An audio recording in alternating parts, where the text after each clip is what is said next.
네, 반갑습니다. 3월 22일 토요일입니다. 자, 오늘 종목 진단. 네, 묵직한 애들이 나왔네요. 자, 금양이 결국 상폐가 될 것이냐. 상장 폐지 실질 심사에 들어가게 생겼죠. 이 이야기 속보로 먼저 좀 전해드릴 거고요. 네, 하나 에어로스페이스와 하나오션, 이 하나그룹주들의 주가 하락, 대규모 유증에 따른 악재, 이제 어떻게 대응해야 되느냐, 그 부분도 좀 알아보고요.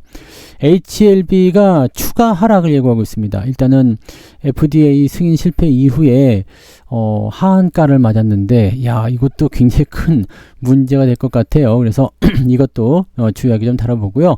그 외에도 이제 삼성전자, 외국인들이 요즘에 계속 매수하면서 주가가 막 불기둥을 쌓아 올리는데, 삼성전자 어떤 이슈들이 있는지 좀 알아보고, 원전 섹터도 좀 올라갔단 말이죠. 그래서 원전 관련한 부분에서 또 우리나라가 지금 미국의 민감 국가로 지정이 될 것이다 이런 얘기가 있었는데, 그게 조금 잘 해소가 될 것 같대요. 그래서 원전 관련주들 좀 올라갔는데요. 그런 종목군들 전체적으로 좀 알아보면서 가도록 하겠습니다. 자, 먼저 금양의 소식을 먼저 알아보도록 할까요? 자, 금양 얘기를 좀 들어보면 뉴스가 나왔어요. 금양 감사 의견 거절, 상패 수순을 밟게 되는 것이냐. 네. 감사 의견 거절되면은 마탱이 갑니다. 근데 감사 의견이 거절이 되는 것은 대체적으로 장기적인 그 거래 정지에 속하게 되는 부분도 좀 생기기도 하고요. 상장 폐지를 요즘에 잘 안 해주잖아요. 잘 안 해주기 때문에. 근데 요즘에는 법이 또 무섭게 바뀌어가지고 그렇게 될 수도 있어요. 그러니까 이거는 안심할 수 있는 부분이 아닙니다. 어쨌든 감사 의견 거절. 네, 보통은 이제 보완을 하라라든지 등등등 이런 한정, 이런 의견들이 있잖아요. 근데 거절은 너는 더 이상 안 된다. 이런 식의 느낌이거든요. 그래서 감사 의견 거절을 받게 되면, 그냥 맛이 가는 수가 있습니다. 그래서, 우리 미스김이 얼마 전까지만 해도 관리받는 미스김이었는데, 이제는, 상장 폐지까지. 야, 이거 정말 큰 문제인데요. 자, 봅시다. 2차전지 기업인 금양이 감사보고서 감사보고서 의견 거절을 받아서 상장 폐지의 절차를 밟게 되었다. 공시가 나왔어요. 감사보고서에 따르면 외부 감사인은 금양에 대해서 의견 거절 감사 의견을 내며 계속 기업 존속 불확실성에 대한 사유에 해당한다. 자, 실적이 개판을 치긴 했습니다. 네, 실적이 한 1,300억 정도 단기 손실이 나왔죠. 그래서 1,300억, 야, 이거 감당이 안 될 것 같은데요. 그 다음에 적자가 계속 밝혀지고 있는 모습이기도 하고요. 주가는 엄청나게 올라간 상태에서 이런 식으로 나와버리게 되니까, 네, 대부분 이제 힘들 거다 이 얘기죠. 자, 이 의견 거절이라는 부분이 굉장히 무서운 거예요. 거절이 됐다. 이거는 외부 감사인이 감사 의견을 내기 어려울 정도로 재무제표에 문제가 심각하다는 이야기가 됩니다. 그래서 보통은 의견 거절을 받은 기업들은 장기적인 그런 거래 정지, 그래서 이런 부분으로 들어가게 되죠. 개선 명령이 떨어지게 됩니다. 1년 내에 복구시켜, 안 되면 상폐야, 이런 식으로 주는 경우들이 많이 있는데, 대체적으로 이제 이 의견 거절 받으면 그냥 상폐로 간다라고 보시면 됩니다.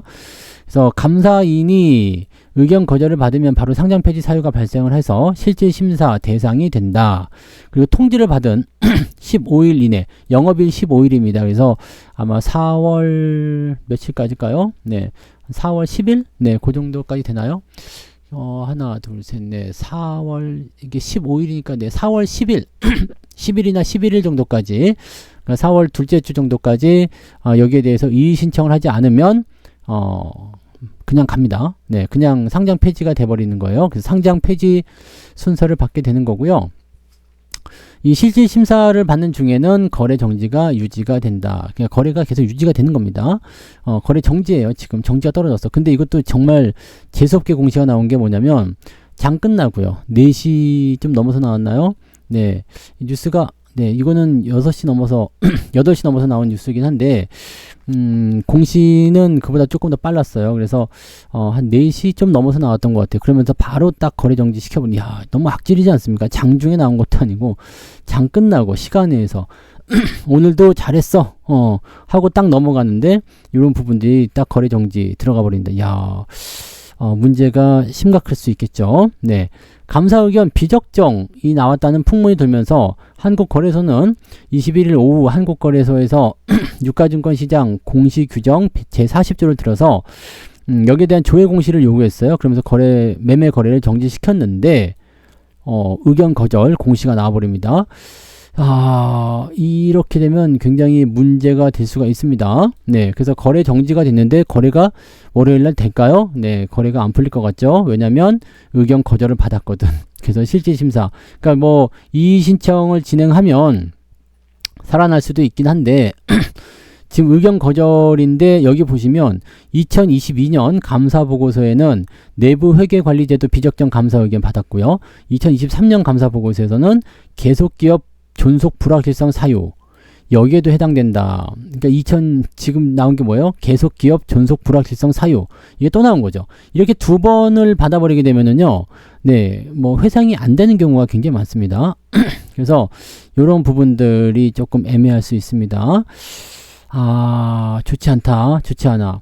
요즘에 이제 이 3월달 감사보고서 제출 기간에는 그 적자 기업들이거나 조금 뭔가 불확실한 종목들은 매매하면 안 된다고 말씀드렸잖아요. 그런 부분들이 지금 막 나오고 있는 거야. 그래서 요럴 때 이제 상패를 좀 많이 당하기도 하고 그러는데, 야, 이거 금양은 뭐 어떻게 대응할 수 있는 방법이 없겠는데, 이거는 꼭대기에서 물린 사람도 엄청 많을 거 아니에요. 지금 일단 내용은 이렇습니다. 그래서 감사 의견 거절은, 네, 이건 비적정이나 한정, 뭐 이런 거는 다릅니다. 네, 이건 굉장히 심각한 수준이니까, 이런 부분들을 조금 체크하셔야 될 것 같습니다. 하지만 뭐 비적정이나 거절이나 뭐 그놈이라고 생각하시면 되겠는데, 뭐, 저런 거 있죠. 감사를 조금 뭐 유예한다든지 아니면은 뭐 한정, 의견, 뭐 특정 부분을 좀 고쳐라 이런 식으로 나오는 게 한정인데, 그런 거 말고 이제 이런 비적정, 거절 이런 거 나와버리면은, 네, 그냥 아웃될 가능성이 굉장히 높겠습니다. 지금 계속 이게 연속으로 나오는 부분이잖아요. 그래서 지금 관리 종목 사유에도 이 공시 불이행 이게 원래는 하나였거든요. 근데 관리 종목 사유 하나가 더 추가됩니다. 네. 상장 폐지 실질 심사 요거가 추가가 됐습니다. 그래서 요거는 차트 분석이 사실 의미가 없을 것 같은데 차트 한번 볼게요.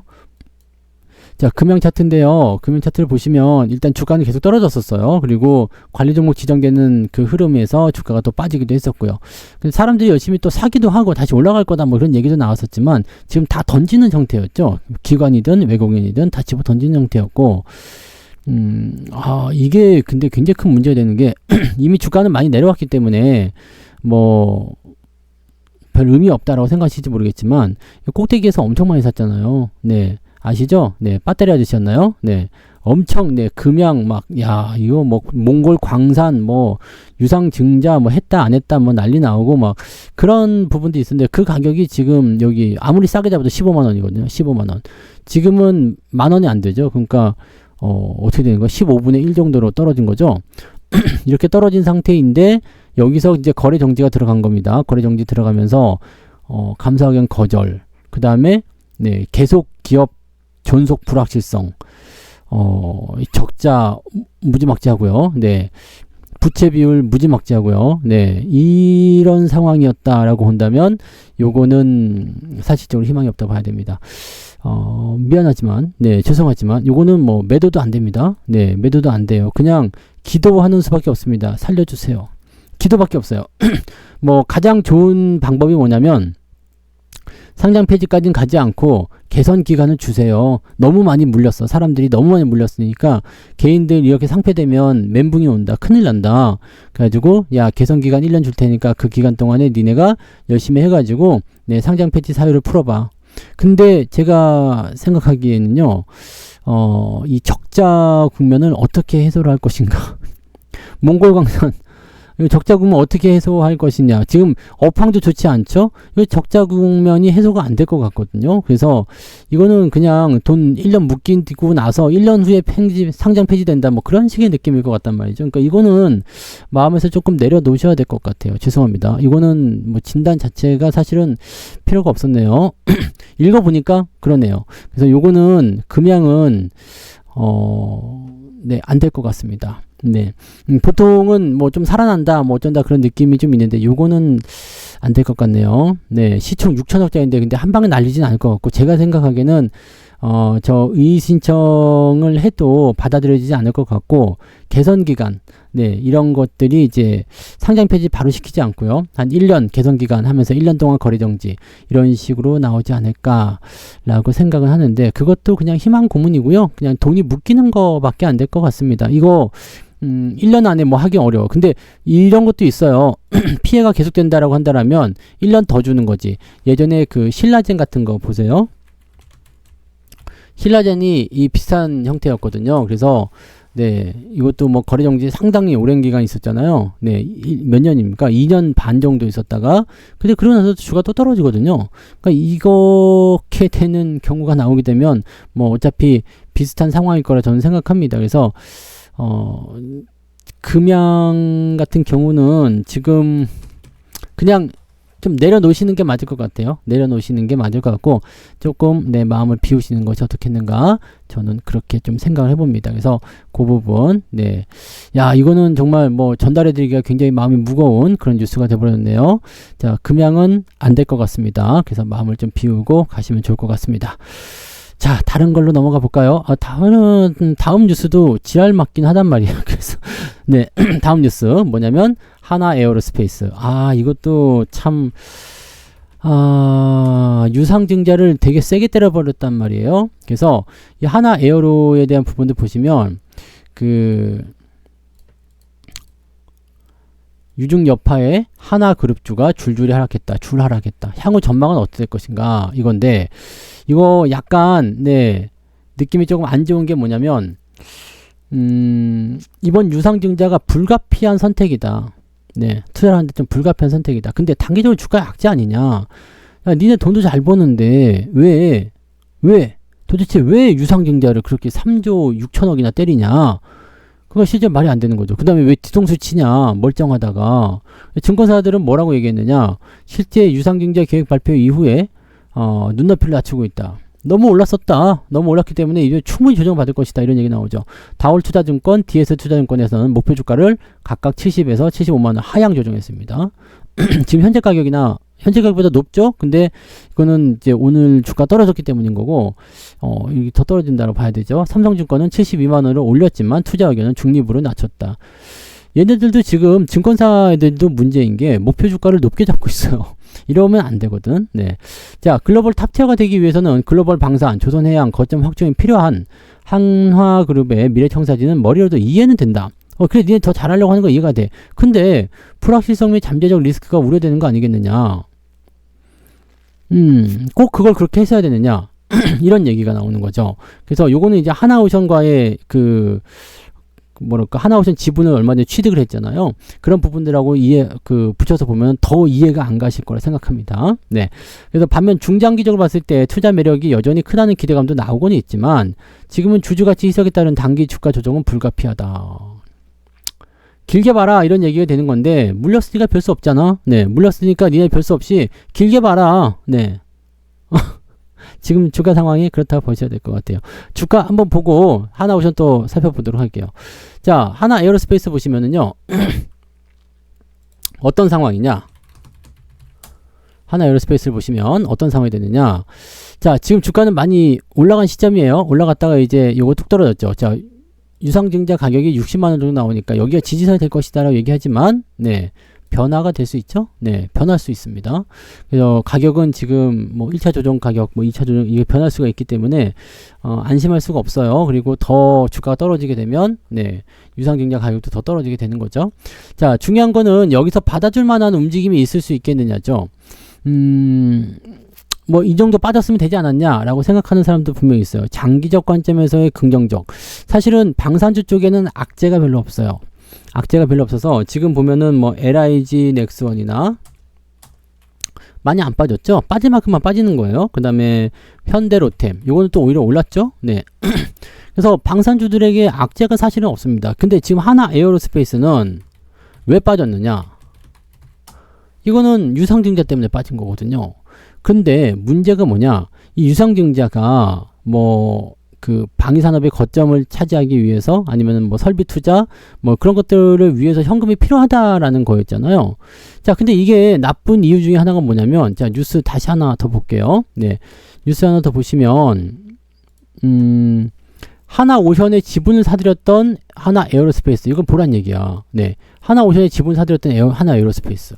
자, 하나에어로스페이스는 지난해 1조 7천억 원 이상의 사상 최대 영업이익을 냈어요. 그리고 올해와 내년에도 각각 2조 8천억 원, 3조 5천억 원대 영업이익을 올려요. 그러면 앞으로 2년간 6조 원이 넘는 영업이익이 예상된다 이거거든요. 근데 방산회사로서 좋은 신용 등급을 갖고 있었는데 주주에 대한 배려가 너무 부족하지 않느냐. 니들이 돈이 필요해서 쓸 수도 있다. 근데 주주들한테 완전히 연맥인 거 아니냐. 회사 측은 작년부터 본격적으로 조단위 영업이익 시대를 맞았지만 이 투자 실탄을 조기에 확보할 필요성이 있어서 이번 증자를 단행했다라고 얘기를 하는 거거든요. 그러니까 돈은 잘 벌었지만 실제로 투자가 더 있어야 되기 때문에 돈이 부족하다라는 얘기인데, 이거 진짜냐 이거죠. 진짜 니네 돈 필요한 거 맞아? 지금 앞으로의 2년 동안 6조 원이 넘는 영업이익을 달성한다고 되어 있잖아요. 이것을 달성한다고 되어 있는데 이 영업이익을 달성하는 거 맞춰가지고 할 수는 없다. 그러기에는 시간이 너무 촉박하다. 지금 이걸 만들어내야 된다. 이런 얘기를 하는 거거든요. 자, 그러면 한번 보자 이거죠. 하나그룹은 각 계열사로 분산된 하나오션의 지분을 하나에어로스페이스로 모았다. 이게 가장 저거한 것 같아요. 이 뭐라 그럴까, 나쁜 이야기. 네. 자, 하나에어로스페이스는 하나 임팩트 파트너스와 하나에너지가 보유한 하나오션 지분 7.3%, 약 이게 얼마냐면 1조 3천억 원에 매입한다고 발표를 했습니다. 그래서 하나에어로스페이스, 하나오션 동시다발적으로 상승하기도 했었죠. 자, 지금 예전에 이제 대우조선 유상증자에 참여해가지고 이거 지분 확보하면서 이 하나오션이 탄생한 거 아닙니까? 근데 이 과정에서 계열사별로 나뉜 지분을 하나에어로스페이스로 모은 것이다 라고 되어 있는 겁니다. 한쪽으로 모은 거야. 그러면서 뭐가 됐느냐? 하나 총수 일가의 지배력이 높은 하나 임팩트 파트너스와 그 다음에 하나에너지의 1조 3천억 원대의 하나오션 투자금을 회수할 수 있게 된 것이다. 왜냐면 하나에어로스페이스가 사들였잖아요. 얘네한테서. 그러니까 1조 3천억 원의 투자금을 누가요? 하나 총수 일가가 회수를 했다. 하나에너지는 김동관 부회장을 포함한 김승현 회장의 세 아들이 함께 100% 지분을 보유한다.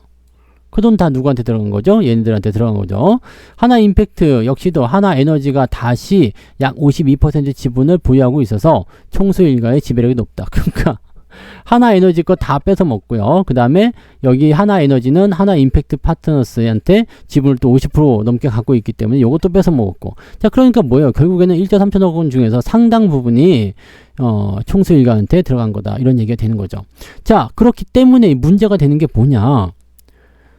하나그룹이 총수 일가의 방산 지배력 강화에 하나에어로스페이스가 가지고 있었던 현금을 우선 투입했다는 거지. 즉, 지금 유상증자를 통해서 뭔가를 해야 되는 것을 먼저 그 돈을 준비해 놓은 그 돈을 미리 쓴 거지. 미리 쓰고, 그리고 나서 시차를 두고 부족해진 투자 재원 마련 부담을 일반 주주에게 떠넘겼다는 비판이다. 그러니까 쉽게 얘기하면요. 하나에어로스페이스가 돈이 있었어. 돈을 장사 잘했잖아요. 돈이 있었는데 한화에어로가 돈이 있었어요. 돈이 있었는데 총수일가가 가만히 보니까 네, 하나오션의 지분을 좀 이쪽에다 팔아 넘기면서 이쪽에 투자했었던 돈을 회수하고 싶은 거야. 그래갖고 하나에어로스페이스한테 딱 보니까 얘가 돈이 있네? 어쭈 돈이 있어? 그럼 야 이거 좀 사줘. 그래갖고 얘한테 넘긴 거예요. 그래가지고 이 돈을 상당 부분 총수일가가 가지고 가.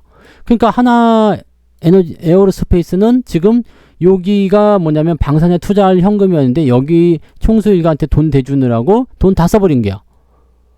지금 중요한 건 하나오션 지분을 확보하는 게 중요한 게 아니었잖아요. 네, 왜냐면 방산업이 잘 되면 그쪽에 투자해야 되니까. 근데 거기에 쓰려고 든 돈을 여기다 투자한 거나 마찬가지죠. 그러면서 투자를 또 해야 되니까 돈이 부족해. 그러면 어떻게 된 거죠? 주주들에게 돈 내놔. 이렇게 돼버린 거죠. 그러니까 이게 뭐냐면 깡패짓을 한 겁니다. 합리적 경영 판단에 의해서 1조 3천억 원을 쓴 것이 아니라 승계를 위해 쓴 거 아니냐. 니네 좋으려고 쓴 거 아니냐 이런 식으로 얘기가 나온 겁니다. 이거는 하나오션에게도 결코 좋은 일이 될 수가 없죠. 그러니까 이 하나 에어로스페이스의 이 대규모 유상증자가 이러한 내력을 가지고 있다라면 이거 그냥 여러분들 대충 생각하셔도 아시겠죠? 이거 엉망인 거잖아. 그러면은 여기에 대한 기업 신뢰도가 하락하는 것은 당연한 얘기겠죠. 주주들 입장에서는 지금 울며 겨자 먹기로 유상증자를 받아야 되는 상황이잖아요. 자, 높이 올라갔어. 나 안 받을 거야. 유증 안 받을 거야. 뭐 안 받아도 괜찮습니다. 근데 떨어진 주가는 어떻게 할 거야? 떨어진 주가 어떻게 할 거야? 열 받겠죠. 자, 지금 이 주식이 어떻게 떨어질 것이냐. 자, 일단은 대규모 하락을 했죠. 대규모 하락을 하고 그 다음에 추가 하락을 일단은 보통 유상증자면 추가 하락이 더 나옵니다.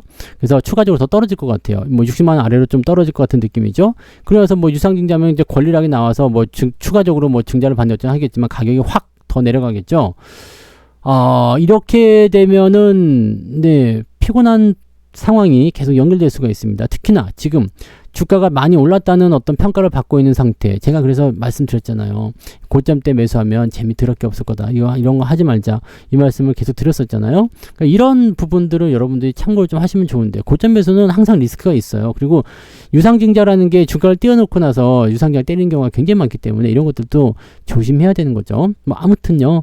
그래서 추가적으로 주가 더 떨어질 것 같다. 근데 유상증자가 이제 다른 데 쓰는 건 아니잖아요. 운영 자금에 쓰는 게 아니라 뭐 쟤네들이 이제 투자를 할 곳에 돈을 써야 되겠다. 근데 돈이 부족하니까 주주들이 좀 보태주세요 라고 한 거니까 그런 부분을 본다면 또 이것도 괜찮을 수도 있다. 이 내용만 보면 괜찮을 수 있다 이거야. 근데 왜 돈이 없냐로 넘어가니까 총수 일가한테 돈 준 게 이게 열받는 거야.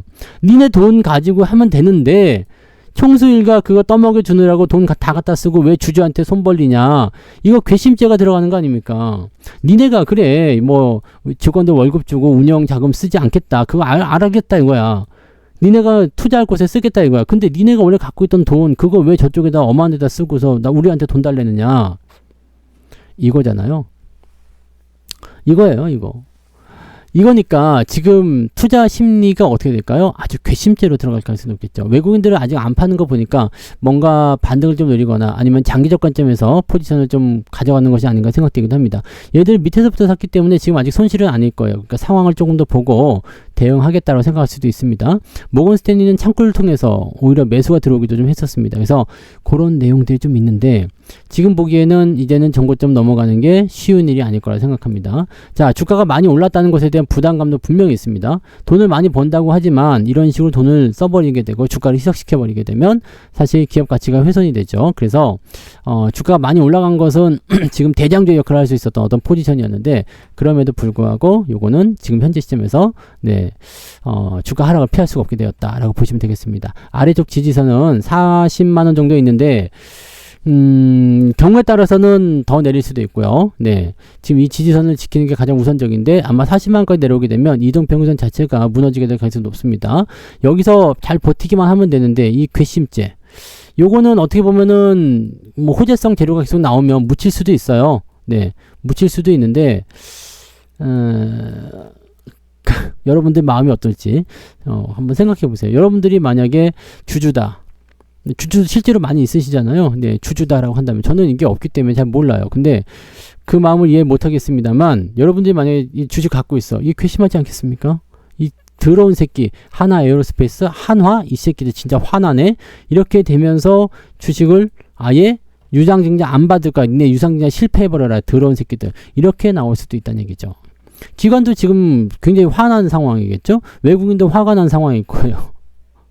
그러니까 뭐 투자를 통해서 뭐 사업이 더 잘 될 것이다. 실적도 잘 나올 것이다. 다 좋은데 이런 윤리적인 부분들. 물론 주가가 뭐 윤리적인 부분 때문에 움직이지 않겠죠. 지금 조금 더 떨어지면 이제 과매도 들어가니까 또 저가 매수를 위한 매수가 또 들어올 수도 있겠습니다만 정고점 70만원에서 75만원은 이제 한동안 만나기 어려운 가격이 될 것이다 라고 보시면 되겠습니다. 아주 강력한 그런 재료가 나오지 않는 이상은 주가가 크게 올라가기 어렵고요. 오히려 더 떨어지면서 하방에 대한 지지선이 확보가 될 때까지는 약세를 계속 보일 가능성이 높다고 보시는 게 맞습니다.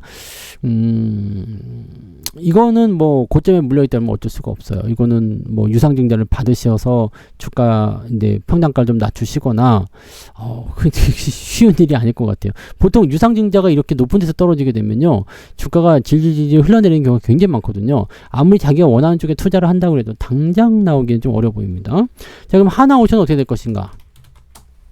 한화오션 같은 경우도 지금 떨어지긴 했죠. 한화그룹주가 다 떨어졌어요. 한화그룹주가 다 떨어졌기 때문에 사실 이 부분에 대해서는 뭐 한화라는 이름을 들고 가고 있기 때문에 얼마 전까지만 하더라도 한화 같은 경우가 네, 영광의 아이콘이었는데 지금은 이제 공포, 그 다음에 질려버린 거, 비겁의 아이콘, 뭐 비열한 놈들, 이렇게 얘기가 또 될 수가 있거든요. 그러니까 이것도 마찬가지였죠. 위쪽에서 매수 들어가지 마십시오. 우리는 여기 매수 3만원대 초반에 매수를 다 했다가 중간에 올라올 때 차익 실현하고 팔아먹었거든요. 꼭대기에서는 매수하지 않거든요. 그러니까 이런 부분들에서 수익 챙기고 일찍 나오면은 이런 화를 좀 면할 수도 있긴 있는데, 사실 근데 조선주 같은 경우도 악재는 별로 없어요. 오늘 뭐 상황 보시면은 이제 조선주 쪽에서 계속 매도가 나왔던 부분들이 조금 안타까운 부분이긴 하겠습니다만, 뭐 그렇게까지 악재가 될 만한 요인은 없습니다. 외국인들이 많이 팔아먹었던 부분들, 뭐 이런 것들이 조금 이제 의아스러운 부분이었다. 근데 미리 알고 있었던 거 아니냐 라는 생각도 조금 해보긴 하는데, 근데 이거는 하나 에어로스페이스하고 좀 다른 내용이니까. 그리고 조선주 쪽에서는 계속적으로 매도의 그런 포지션이 나타나기 때문에 약간 주의사항이 좀 있어야 되는 거 아니냐, 이런 판단이 좀 있는 거죠. 그런 내용들 좀 참고하시면 될 것 같고요. 조선주 섹터 쪽에서는 뭐 악재 요인이 지금으로는 나오지 않기 때문에 뭐 특별하게 이걸 정해가지고 뭐라 하긴 좀 어렵겠습니다만, 요것도 재미는 없겠죠. 네, 한화가 들어가 있기 때문에 네, 이것도 당장 올라가긴 좀 어려워 보입니다. 그래서 이제 제일 중요한 건 이 박스권을 이탈하고 내려갈 것이냐, 내려가게 되면 여기 61선 지지 6만원 정도의 지지선이 있거든요. 여기 지지선을 확보할 수 있겠느냐, 그런 부분들이 이제 중요한 핵심 요인이 되겠고요. 지금은 네, 올라가더라도 이 박스권을 뚫고 넘어가는, 지 혼자 잘났다고 올라가는 그런 형태는 좀 힘들지 않을까 생각됩니다. 뭐 미국 쪽 관련한 부분에서 좋은 얘기가 전해진다면 뭐 주가가 반등할 수 있겠지만, 요 매물대 올라오기만 팔아먹겠어 이런 사람들 굉장히 많을 거예요. 꼭지점에 8만원대 매수해가지고 지금 물려있는 사람들 열받겠죠. 마이너스 10% 이상 나왔을 테니까, 열받을 테니까 올라오면 팔아먹겠다, 당연히 나옵니다. 그래서 만약에 주가 떨어지게 되면은 패닉셀 나오고요, 주가 올라가면 차익 매도가 또는 본전 매도가 나오기 시작하기 때문에 매도 압박이 계속 강해져서 주가가 조금 아래로 흐를 가능성이 높아졌습니다. 그래서 하나오션도 마찬가지, 지금 현재로서는 뭐 당장 팔아야 된다 뭐 이런 식의 느낌은 아니에요. 그 다음에 장기적으로 보면 어떻습니까? 장기적으로 보면 괜찮을 수도 있습니다. 방산이고 뭐 조선이고 다 지금은 악재가 없는 상황이고 기대감만 있기 때문에 나쁘지는 않은데, 과연 네, 그 구간까지 가는 동안에 나타나는 변동성에 과연 버틸 수 있겠느냐가 문제인 거죠. 변동성이 상당할 것으로 예상되거든요. 약간 주의가 좀 필요할 수 있겠습니다. 근데 조선주 섹터는 일단 뭐 특히 하나오션 같은 경우는 지분을 팔아먹은 입장이기 때문에 직접적으로 뭐 연관은 좀 없다라고 볼 수도 있겠습니다만, 그룹주가 다 떨어지게 되면 지 혼자 잘났다고 살 수가 없겠죠. 그래서 그런 내용도 같이 참고하시고요. 제가 보기에는 네, 지금 투자는 아닌 것 같아요. 네, 이럴 때 뭐 떨어질 때 더 사야 된다 이런 생각을 안 하시는 게 일단 맞을 것 같아 보입니다. 그래서 하나 에어로, 하나 오션 둘 다 약세가 더 이어지지 않을까라고 생각되니까 그 부분들 체크하시기 바라고요. 자, 그 다음에 HLB도 한번 봐야 되겠죠? HLB. 이 HLB도 진짜 이것도 말씀 많이 드리긴 했는데 이것도 문제 많습니다. 네, 이것도 뉴스 한번 봅시다. FDA 승인이 불발 났어요. 네, 승인 불발. HLB 그룹주 일제히 하한가 들어갔다. 네. HLB의 간암 신약이 미국 식품의약국 FDA에서 또 한 번 보완 요청을 받으면서 HLB 그룹주가 폭락을 했습니다. HLB 생명과학, HLB 제약 모두 다 하한가로 거래를 마감했다. 자, 특히 HLB 같은 경우는 하한가에 매도 잔량이 200만 주, 네, 시간 내에서도 60만 주 넘게 남아 있습니다. 미쳐버린 네, 물량이죠. 그러면 이 정도 남아 있으면 어떻게 돼요? 자, 우리가 이 주문을 넣을 때 아시죠? 가장 그 첫 번째가 이제 가격 우선 정책, 가격이 유리한 쪽을 내놓은 사람이 먼저 체결이 되는 거고요. 그 다음에 가격 때문에 나오는 게 시간이야. 가격을 똑같이 냈다 그러면은 먼저 집어넣은 놈이 이득이 되는 거거든요. 근데 가격도 똑같고 시간도 똑같아. 그러면은 그 다음에는 물량입니다. 수량이 많은 사람 우선 체크해 주거든요. 그래서 점 하한가가 나오면 어떻게 되느냐. 자, 일단은 가격 똑같죠. 그 다음에 똑같은 시간 동시효과의 물량을 매도를 치잖아요. 근데 수량 측면에서 개인들이 기관을 이길 수 있다 없다? 없다. 수량에서 개인들은 뒷점을 밀려납니다. 내가 10개 팔겠다라고 했는데 개인이 갖고 와서 나는 10,000주 팔 거야. 그러면은 나는 똑같은 시간에 주문을 넣었어도 이 10,000주가 다 팔리고 난 다음에 찌끄레기에서 내가 10주를 팔 수가 있게 되는 겁니다. 그러니까 만약에 이게 다 소화가 안 돼. 왜냐면 점 하한가는 사자는 사람이 별로 없잖아요. 그러니까 매력적인 가격이 나올 때까지 사자는 사람이 없기 때문에 이 10,000주가 소화가 안 될 가능성이 굉장히 높아요. 그럼 내 건 안 팔리는 거예요. 그럼 하한가 그냥 그대로 맞는 겁니다. 하한가에서 거래가 좀 되는데 왜 내 거 안 팔려요? 이런 내용 때문에 그런 거죠. 이렇게 되면 아주 골치 아픈 상황이 벌어집니다. 자, 지금 내용을 좀 볼게요. 네. HLB 소액주주는 21만 명. 네, 어마어마 많은 편이죠. 자, 자사 표적 항암제 리보세라닙니까? 중국 항서제약 캄렐리주맙의 병역요법에 대해서 신약 허가를 신청했지만 지난번에 한번 빠꾸 맞았고요. 이번에 한 번 또 나가게 됐죠. 그래서 이번에 얘기가 나오는 게 5월에 다시 저거 해가지고 7월에 승인을 받겠다라고 얘기를 했는데 과연 가능하겠느냐? 2번이나 미끄러졌는데 되겠느냐라는 부분이고, 여기에 대한 부분은 뭐냐면 이 항서제약, 중국의 항서제약이요. 중국의 항서제약 쪽에 이쪽 생산시설 이쪽에서 불합격이다라고 얘기를 지금 하고 있거든요. 그러니까 이게 불합격이다라는 이유는 지금 합리적인 의심이 뭐냐면 미국이 중국을 견제하는 미중과의 어떤 관계 때문에 항서제약을 고깝게 봤을 수도 있다. 이런 식으로 나오는 거거든요. 그래서 뭐 공식적으로는 미중 관계에 대한 부분들이 영향을 주지 않는다. 걱정하지 마라. 이렇게 했는데 지금은 누가 보더라도 그런 것 같죠? 네. 누가 보더라도 그렇잖아요. 네. 중국 항서제약을 딱 물고 들어갈 필요가 있잖아요. 지금 항서제약은요. 예전부터 아시겠지만 굉장히 큰 글로벌 제약사예요. 글로벌 제약사고 미국에도 계속적으로 이제 연이 있고 그랬는데 얘를 콕 집어가지고 이렇게 큰 회사가 문제야. 그래서 승인 안 해줄 거야. 라고 한다는 것은 사실적으로 보면 좀 이해가 안 가지 않습니까? 이거 이해가 안 가잖아. 이렇게 큰 회사의 생산 설비나 이런 게 문제가 될 수 있다. 그 정도 준비도 안 하고 2차까지 들어갔다? 아, 이거 좀 아니지 않겠습니까? 네. 지난번에는 뭐 코로나 때문에 뭐 현지 실사가 안 돼서 그랬다. 뭐 충분히 이해할 수 있죠. 근데 그 부분은 지금 통과를 한 거잖아요. 통과를 했는데 요게 문제가 된 거야. 그러니까 요걸 보완해 가지고 또 다시 하겠다라고 하니까 뭐 나중에도 되겠지라고 할 수 있겠습니다만 지금 현재로서는 요 부분들이 미중 간의 관계도 안 좋은데 하필이면 중국 쪽이냐. 만약에 HLB 쪽에서 문제가 있었다라고 한다면 뭐 수정해가지고 다시 3차 도전하자라고 할 수 있겠는데 요거 쉽게 풀어주겠냐 이거지. 그러니까 이 5월달에 다시 진행해가지고 7월달에 승인받는다? 이거는 너의 생각이잖아요. 이런 식으로 또 나오는 거지. 그래서 이 HLB도 문제가 심각하다. 네. 아, 답답하죠? 네, 차트 볼게요. 자, HLB가 지금 하한가예요. 거의 점 하한가나 마찬가지인데, 이거 구멍 보시면 나오죠? 네, 초반에 다시 사들이자 뭐 이런 모습이 조금 있었는데, 바로 그냥 하한가 내려 꽂아가지고, 네, 매도가 와르르 쏟아지니까 못 견디고 다 항복하고 털려버렸죠. 자, 이렇게 되면은 물량이 지금 소화가 안 되고 있을 거예요. 소화가 안 되고 여기서 산 사람들한테 또 열받는 거지. 이제 엿대는 겁니다. 200만 주 넘게 지금 대기줄에 들어가 있고요.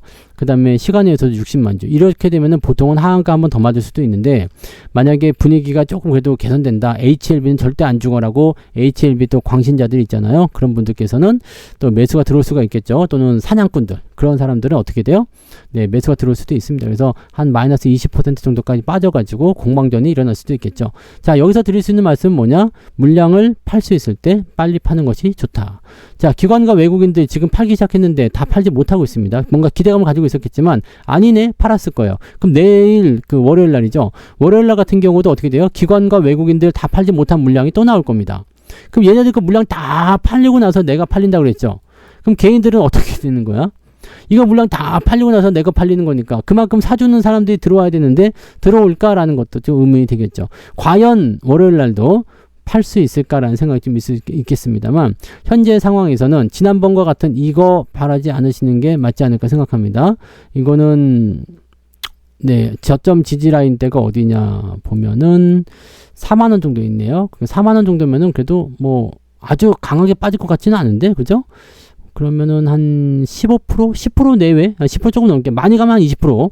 네, 적게 빠지면 한 10, 10에서 한 15% 정도, 그 정도 빠지면서 지지선이 형성될 가능성은 있습니다. 그냥 가능성이 있는 거예요. 그 정도로 보시는 게 맞을 것 같은데, 다시 원점으로 돌아가는 거죠. 그 다음에 뭐 추세를 만들어 어떻게 갈지는 모르겠습니다만, 다시 원점으로 돌아가고 이제 그 상황들이 만들어지겠죠. 이거 좋지 않을 것 같습니다. 네, HLB 아니에요. 그래서 지금 현재 시점에서 금양, 하나 에어로스페이스, 하나 오션, 그 다음에 HLB까지 모두 다 네, 지랄 맞습니다. 좋지 않은 상황이라고 보셔야 될 것 같아요. 자, 그럼 이제 좋은 것도 한번 봅시다. 네, 지겹잖아요. 네, 삼성전자 한번 볼게요. 자, 반도체에 대한 부분들의 희망이죠. 또 그 다음에 시장이 개선되는 것에 따른 기대감들을 가져갈 수 있는 네, 삼성전자. 지금은 이제 아시다시피 하나그룹도 까지죠. 그 다음에 코스닥 반도체 까지죠. 거기서 튀어나온 자금들이 반도체로 쏠려듭니다. 특히나 외국인들이 지금 최근 거래일 동안 무려 2조 원 순매수 빠방하게 들어와 버립니다. 자, 그러면 주가를 거의 불기둥 좀 쏘아 올렸는데 이거 조심해야 된다고 그랬죠. 자, 지금 RSI 70포인트 이상 넘어갔습니다. 자, 그러면 약간 이제 그 과매수에 대한 구경면 들어가니까 주가가 좀 빠질 수 있어요. 그 저항대가 얼마쯤 될까? 자, 200일선 지난 자리에 65,000원. 요 정도에서 아마 어쩌면 당장 내일 네, 월요일이라도 조정을 좀 받을 수도 있습니다. 근데 조정이 어때요? 약하죠. 그 다음에 지금 캔들 패턴이 이렇게 작게 올라가고 있어요. 이건 뭐냐고? 굉장히 강한 겁니다. 굉장히 강한 추세예요. 쫀득쫀득하게 갑니다. 이렇게 양봉이 길게 되면 다음날 얻어맞을 가능성이 굉장히 높은데 양봉이 작잖아요. 그 다음에 갭으로 쭉 넘어가죠. 굉장히 강한 겁니다. 이렇게 되면은 인정을 해야 되는데 문제는 뭐냐, 밑에서 팔아먹은 사람들은 요거를 못 산다는 거죠. 나는 53,000원에 손절매도 쳤는데 6만원에 살 수 있겠냐? 못 산다는 얘기지. 오늘까지 못 샀다면 내일 만약에 또 올라갔다, 월요일날 또 올라갔다, 한 63,000원 됐어요. 살 수 있나? 못 산다는 얘기입니다. 문제는 거기서부터 시작되는 거죠. 여러분들이 그러면은 이것을 놓치게 되는 상황이 벌어지게 되겠죠. 자, 뉴스를 한번 볼까요? 네, 젠슨 황이 또 뭐라고 했더라고요. 삼성전자 부스를 찾은 젠슨 황, GDDR7이 최고다. 네, 그래픽 네, 메모리 카드예요. 메모리 카드라고 하냐, 그래픽 메모리라고 보시면 되는데, 요거 GDDR이 최고다. 그러면 7핀 사인을 또 해줬대요. 뭐 젠슨 황이 사인하면 다 되는 거야? 라고 생각하실지 모르지만 그만큼 네, 그런 영향력이 있기 때문에 이런 것이 중요하게 다뤄지겠죠. 자, GDDR7이 탑재된 엔비디아의 최신 GPU에 서명했다라는 얘기입니다. 네, 그래서 삼성전자 최고. 괜찮을 수도 있겠죠. 자, 그 다음에 엔비디아는 지금 RTX 5000 시리즈 메모리는 삼성전자가 초도 물량을 공급한다 라고 얘기를 하고 있었습니다. 그러니까 얘네들이 메모리 시장에서 엔비디아와 완전히 뭐 연결고리가 없는 것은 아니고 HBM에 대한 부분이 좀 문제였던 부분인데 뭐 이런 내용들을 본다면 긍정적인 요소가 있지 않겠느냐 생각되죠. HBM 같은 경우도 실질적으로는 이제 2분기 정도부터는 납품할 수 있을 것이다 라고 얘기를 계속 하고 있고, 젠슨왕도 뭐 원론적인 얘기를 계속 하는 거죠. 우리 삼성이 도와줄 것이다 라고 뭐 하고 있는데, 이거는 확실시 되어야지만 가능한 부분이니까 체크해서 넘어가고요. 또 한 가지 여러분들이 그냥 가볍게 넘기셨을 수 있는 거 있죠. 네, 이 회동이 있었죠. 이재명, 이재용 회동. 그러면서 이제 삼성이 살아야 투자자들이 산다. 어떻게 보면 당연한 얘기예요. 왜냐면 삼성전자가 올라가야지 주가가 올라가는 거거든요. 그러니까 이 부분이 또 영향력을 행사했을 것이다 라고 보여지는 거죠. 삼성전자는 보통은 정치 테마로 엮이지 않아요. 근데 이번에 이재명 대표와 이재용 회장의 만남은 또 여기에 대한 부분들을 심도 있게 자꾸 얘기를 하고 있다는 것은 삼성전자를 정치적 이슈로도 포함시켜서 보고 있다, 이렇게 볼 수가 있겠죠. 삼성은 지금 발등에 불이 떨어지는 격이기 때문에 정부 지원만 끌어낼 수 있다면 굉장히 네, 힘을 많이 쓸 것 같은 느낌도 좀 있어요. 그 다음에 이재명 대표 같은 경우도 삼성의 파워를 통해 가지고 주가가 올라간다라면, 자 보세요, 내가 주가 올렸어요, 이렇게 얘기를 또 할 수도 있죠. 그러니까 이런 부분들도 같이 포함됐을 거라 생각됩니다. 그러면 정치적 이슈와 그 다음에 업황 개선, 실적 개선, 뭐 호재성 재료가 나온다, 이렇게 되면 어떻게 될까요? 주가가 더 많이 상승할 수가 있겠죠. 자, 이 부분들은 어디에 다 포함이 되냐면 소부장, 그 다음에 SK 하이닉스에도 포함이 됩니다. SK 하이닉스도 목표 주가 요즘에 또 올라가죠. 하이닉스 주가도 한번 볼까요? 네, 하이닉스도 지금 상당히 좋습니다. 지금 하이닉스 같은 경우는 우리가 비중을 계속 확대해 왔잖아요. 8만원부터 매수해서 확장 해가지고 지금 매수 평균 단가가 10만원대거든요. 10만원대에 있는데 지금 100% 나왔죠. 네, 비중이 왕빵 커진 상태에서 100%가 나왔어요. 근데 주가가 더 올라갈 것 같죠. 왜? 하이닉스도 주가가 내려간 상태에서 반등이 나올 테니까. 이렇게 생각할 수 있거든요. 그러면 주가 상황이 더 좋아진다. 이렇게 볼 수 있는 내용이 되는 거죠. 기가 막히지 않습니까? 이것이 바로 반도체의 힘이라고 볼 수 있겠죠. 특히나 지금 같은 경우는요. 주가가 상승을 해야 되는 그런 위치에 와 있기 때문에 주가를 상승시키는 그런 과정으로 넘어갔을 때 만들어지는 그런 어떤 이득 요소들이 있잖아요. 그런 것들. 투자 심리를 조금 이제는 정말 주가 가겠지? 라는 식으로 좀 투자 심리를 회복시킬 수 있는 그 용도로 사용하기에 삼성전자가 지금 제일 좋습니다. 그래서 삼성전자를 뭐라고 그랬죠? 삼성전자를 보지 말고 시장이라고 봐라. 이거를 꼭 여러분들이 기억하시기 바랍니다. 시장이 올라가려면 삼성전자가 무조건 올라가야 됩니다. 시장은 올라가는데 삼성전자는 떨어질 거다라고 얘기하는 사람들은 말이 안 되는 것이다. 네, 시장이 올라가야 되는데 삼성전자가 떨어져 봐. 시장이 못 올라갑니다. 잘 아시죠? 아무리 조선주가 올라가고 아무리 방산주가 올라가고 아무리 다른 것들이 뛰어도 삼성전자가 한 2, 3% 떨어져 버린다. 폭락해 버린다. 그러면 시장 마이너스 나는 겁니다. 반대로요. 아무리 다른 것들 오늘 하나에어로 같은 거죠. 방산, 조선, 금융주 섹터 등등 다 떨어져도 삼성이 2.5% 올라가 버리니까 오늘 코스피 시장 플러스 나버리죠. 바로 그런 겁니다. 그래서 앞으로 시장이 더 올라갈 것인가 안 올라갈 것인가 그 패턴을 보면서 대응하시면 삼성전자를 어떻게 할 것인가가 답이 나올 거예요. 네. 자, 그 다음에 하나만 더 볼게요. 원전. 네, 두산 에너빌리티. 자, 지금 요것뿐만 아니라 원전 관련주도 다시 또 올라가는 모습인데, 자, 민간 국가에 대한 부분이 내용이 되는 겁니다. 민간 국가. 자, 요 내용 한번 볼게요. 민간 국가에 대한 그 부분을 이제 한국이 제외대가 될 것이다. 사실 이거 당연한 거 아닙니까? 우리가 북한이나 러시아, 시리아 이런 애들하고 같이 이거 되면 좀 안 되잖아요. 근데 민간 국가에서 한국이 제외될 수 있다라는 얘기가 나오는 거죠. 지금 한미 양국이 미국 에너지부의 한국 민간 국가 지정 문제를 조속히 해결하기 위해서 협력하기로 했다라는 소식. 이거는 뭘 내놔가 되겠죠? 네, 미국에서 해결해 줄 테니까 뭘 좀 내놔봐라. 그 나올 수 있죠. 이 안덕근 장관이 또 갔네. 미국 워싱턴 DC에서 크리스 라이트. 에너지부 장관 이름이 라이트야? 네, 그렇군요. 그래서 좀 라이트한 걸 원하는겠지? 라이트. 네, 장관과의 첫 회담에서 에너지 분야에서 협력 강화 방안을 논의했다. 이거 협력 잘해야 됩니다. 왕창 뺏기고 아무것도 못 얻어온다? 골 때리는 거죠. 이제 먼저 협상하지 말고 딜을 해야 돼. 딜이 중요한 거죠. 딜. 그러니까 미국에서 이거 해줘. 그러니까 우리는 민간 국가에서 빠져나가야 되니까 일단 다 해줄게 라고 했는데 고마워. 그러고 그냥 가버리면 어떻게 돼요? 니네는 민간 국가, 우리는 얻을 거 다 했어. 자, 도장 찍었잖아. 니네 해줘. 이렇게 될 수도 있거든요. 그러니까 딜을 해야 돼. 자, 민간 국가에서 제외해주면 네, 어느 정도까지 우리가 지원해 줄 수 있다. 왜? 미국은 지금 우리 SMR, 소형 원자로라든지 등등등 여러 가지 부분에 대해서 네, 포지션들을 좀 협력을 좀 원하고 있는 부분이 좀 있습니다. 그래서 그 내용들 참고해 보시면 되죠. 자, 그러면 요 회담이 잘 된다고 한다면 원전 관련주들이 반등할 수 있어요. 그리고 또 한 가지 정치적 이슈. 상황이 어떻게 될지 모르겠습니다만 지금 윤석열 대통령에 대한 탄핵 심판이 뒤로 미뤄졌죠. 네. 지금 아직 기일이 나오지 않았잖아. 그 다음에 뭐가 있어요? 한덕수 총리의 탄핵 심판이 24일 날.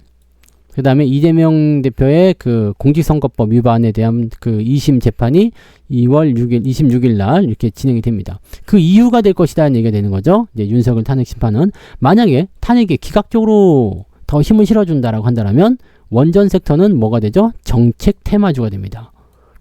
요것도 요 구간에 포함이 되어 있을 것 같다 생각이 좀 드는 거죠. 결과는 우리가 인용이 될지 기각이 될지는 알 수가 없습니다. 하지만 요 구간으로 기대감을 가져갈 수 있었다는 얘기예요. 그 다음에 요거 네, 민간 국가에 대한 부분이 해소가 된다면 일단 가장 첫 번째가 원전, 반도체 이런 거 있잖아요. 그게 이제 해소가 되는 거니까. 그래서 첫 번째는 이 민간 국가 지정 해제, 두 번째는 정치적 이슈가 아니었을까라고 생각을 해볼 수가 있겠습니다. 자, 근데 만약에 기각이 됐다 그러면은 이재명 대표하고 이재용 회장하고 만난 반도체 삼성전자는 또 그걸 빌미로 조정을 받을 수도 있겠죠. 복잡한 거죠. 네, 복잡한 거예요. 네. 자, 아무튼 그렇다 되어 있어서 지금은 좀 지켜봐야 될 것 같아 보입니다. 네. 원전 섹터는 일단 필요하긴 해요. 필요하긴 한데 미국이 얼마만큼 제재를 하느냐 규제를 하느냐에 따라서 달라지는 부분이니까 필요는 한데 그것을 장담할 수가 없는 그런 내용이다. 이렇게 판단을 하셔야 될 것 같죠. 네, 그런 정도로 우리가 해석하시면 되겠습니다. 가지고 계신 분들 입장에서는요, 일단은 횡보가 더 지속될 것 같아요. 추가 상승이 나오더라도 약간 애매한 상승이지 않을까. 만약에 지정이 해제가 됐어. 그러면은 기대감을 빵 튀어 올라갈 수 있겠지만, 올라가면 또 차익 매도가 나오겠죠. 매수가 조금씩 들어온 걸 봐서는 뭔가 기대감은 좀 있는 것 같아요. 진짜로 뭐 정치적 이슈가 아니더라도 민간 국가에 대한 부분들은 해소가 될 것이라는 기대감을 당연히 갖고 있을 수도 있거든요. 그러면 이 구간, 지금 현재 박스권이죠. 예, 이 구간대가 어떻게 보면 매수하기 좋은 자리가 될 수도 있습니다. 원전 섹터를 전부 다 그 포지션으로 포함이 될 수가 있어요. 특히나 두산 에너빌리티가 가장 민감하잖아요. 그러니까 이런 부분들이 이제 좀 더 강하게 튀어나갈 수 있는 구간이 좀 되겠죠. 가지고 계신 분들은 일단 홀딩 저는 말씀드릴 수 있겠고요. 매수는 약간의 뭐 도박성 움직임을 볼 수 있겠지만 사실은 민간 국가에 대한 부분들이 이제 해소가 될 가능성이 좀 있으니까 그쪽 배당을 좀 더 많이 해서 본다라면 매수 의견도 뭐 27,000원 정도, 26,000원 정도 나빠 보이진 않겠죠? 네, 그래서 상황을 좀 더 보시면서 가시면 되지 않을까 보여집니다. 그래서 원전 섹터들은 뭐 두산 에너빌리티 말고도 많으니까 그쪽을 두루두루 보시면서 일단은 홀딩 전략을 먼저 말씀드리고요. 상황이 어떻게 변하냐에 따라서 전략들이 달라질 수 있다. 이 정도만 생각하시면 되겠고요. 정치적 이슈 잠깐 말씀드리긴 했지만 민주당이 만약에 그 정권을 다시 잡는다. 그러니까 조기 대선이 일어나서 이렇게 된다 하더라도 원전에게는 큰 피해는 없을 거예요. 왜냐하면 탈원전을 다시 시도할 것 같지는 않거든요. 그래서 원전 섹터는 정치적 수혜로 당분간은 자리 잡고 있을 것 같다. 그렇다면 민간 국가에 대한 부분들이 지금 가장 큰 이슈인데 이것만 해소가 되면 다시 올라가는 형태로 진행될 수 있지 않겠느냐라고 볼 수가 있는 거죠. 자, 좀 복잡하고 유동성이 변동성이 많은 그런 상황일 수도 있겠습니다만 이런 내용들을 참고하셔가지고 대응하시면 조금은 더 유리하지 않을까 보여집니다. 그래요. 이렇게 해서 오늘 금양은 죄송합니다. 뭐 이거는 그냥 상장 폐지가 될 것 같다라고 밖에 말씀드릴 수 없을 것 같아요. 그래서 그 부분 체크하시고요. 하나 에어로스페이스나 하나오션 당분간은 약세, 하나그룹주들 약세 보일 수밖에 없을 것 같다 판단되고 HLB는 추가 하락이 나올 것 같다 판단되니까 바닥점이 근데 가까이에 있는 것 같아요. 그래서 아주 크게 밀리는 것보다는 어느 정도 조금 좀 추가 하락은 피할 수 없겠지만 그 정도 패턴에서 이제 바닥을 좀 가까운 곳에서 좀 잡지 않을까. 한 10에서 15% 정도 추가적으로 더 빠질 수도 있다 정도만 생각하시고요. 삼성전자 같은 경우는 뭐 긍정적이니까 홀딩 다 유지하시고 근데 조정이 들어올 수 있다고 생각하셔야 됩니다. 일단 단기적 상승이 계속 진행될 수 없기 때문에 조정이 약간 들어오는 게 조금 더 건강할 수 있어요. 계속 올라가면 또 두들겨 맞아요. 그러니까 오히려 옆으로 살짝 서주면서 비껴가는 것도 나쁘지 않겠죠.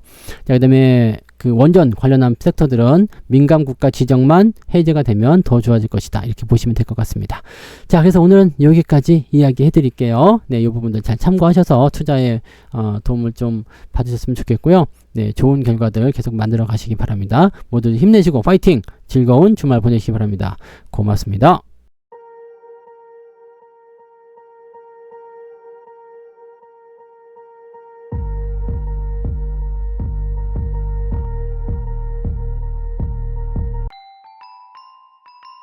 본 방송에서 제공되는 모든 정보는 투자 판단의 참고 자료이며 투자의 최종 책임은 본 방송을 이용하는 본인에게 있습니다.